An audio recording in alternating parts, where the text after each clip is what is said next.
Indonesia adalah negara dengan tingkat bencana hidrometeorologi yang tinggi. Banjir, tanah longsor, dan cuaca ekstrim menjadi ancaman yang kian sering terjadi. Salah satu bencana yang meninggalkan jejak mendalam terjadi pada tanggal 3 November tahun 2022. Sebuah banjir bandang besar menerjang Kecamatan Kalibaru di Kabupaten Banyuwangi. Air datang mendadak membawa lumpur, batu, dan potongan kayu. Rumah warga hancur, jembatan ambruk, dan ratusan keluarga harus mengungsi dalam waktu yang singkat. Namun, dampak banjir tidak berhenti pada kerusakan fisik saja.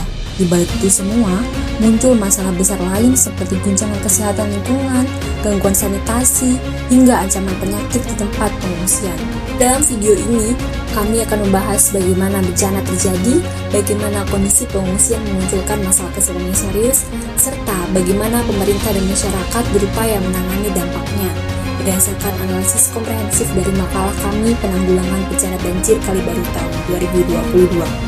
Pada sore hari, hujan turun terus-menerus dengan intensitas tinggi di wilayah Kalibaru. Curah hujan yang tinggi membuat Sungai Yas tak mampu menahan debit air. Dalam hitungan menit, aliran sungai berubah menjadi banjir bandang. Di Dusun Kerajaan RT 4 RW 7 Desa Kalibaru Wetan menjadi salah satu titik terdampak terparah. Sekitar 30 orang harus mengungsi segera setelah air bercampur material lumpur memasuki rumah mereka. Laporan menunjukkan bahwa 61 rumah rusak dan 35 diantaranya hanyut terbawa arus. Kondisi lingkungan pasca banjir ini sangat memprihatinkan. Air sungai yang tercemar lumpur dan puing-puing mengancam kesehatan warga.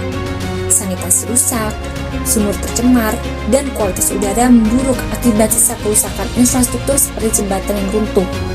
Bagi warga, banjir bukanlah sekedar kehilangan harta, tetapi juga kehilangan rasa aman. Dari hasil asesmen lapangan, tercatat bahwa total warga terdampak mencapai 1.100 hingga 1.143 jiwa, atau sekitar 363 KK.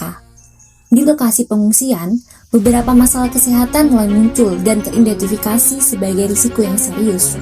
Di antaranya yaitu meningkatnya risiko penyakit diare, ancaman infeksi saluran pernafasan atas, serta penyakit kulit akibat air kotor dan kelembapan yang tinggi.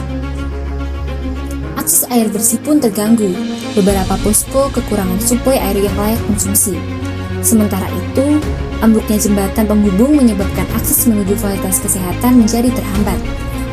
Untuk memenuhi kebutuhan dasar, disediakan dapur umum yang menyiapkan hingga 4.500 porsi makanan per hari, serta pos kesehatan sementara untuk pemeriksaan ringan dan penanganan penyakit akut. Wilayah Kalibaru terletak dekat dengan kawasan pegunungan yang menjadikannya rentan terhadap curah hujan yang tinggi. Pada hari kejadian, hujan ekstrim memicu meluapnya Sungai Yas. Kondisi geografis ini membuat banjir membawa material berat seperti batu dan kayu.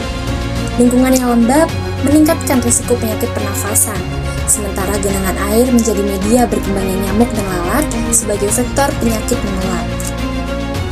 Banjir bandang merusak infrastruktur vital seperti jembatan ambruk, saluran air bersih terputus, dan rumah rusak berat. Keterbatasan ini menyebabkan air bersih sulit diperoleh, limbah tidak terkelola, logistik bantuan sulit masuk, dan pencemaran air dan tanah meningkat.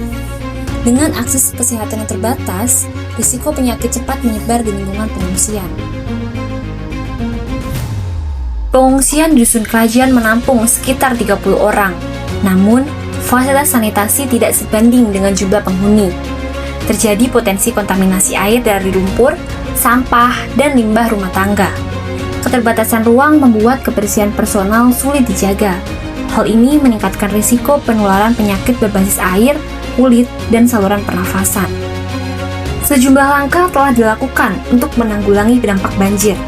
Di antaranya yaitu yang pertama, dilakukan asesmen dan monitoring oleh BPBD Banyuwangi untuk mengidentifikasi kebutuhan dan risiko lanjutan. Yang kedua, penyediaan kebutuhan dasar seperti distribusi air bersih untuk 100 jiwa, paket sembako, nasi bungkus, hingga ratusan hygiene kit. Yang ketiga, warga dan relawan melaksanakan kegiatan bersih lingkungan untuk mengangkat puing dan lumpur agar risiko penyakit tidak meningkat. Yang keempat, kolaborasi lintas pihak termasuk Dompet Duafa yang menyediakan pos tangkap darurat, ambulans, dan penyaluran logistik untuk hampir 960 penerima manfaat. Upaya ini menunjukkan pentingnya kerjasama antara pemerintah dan komunitas dalam merespon bencana.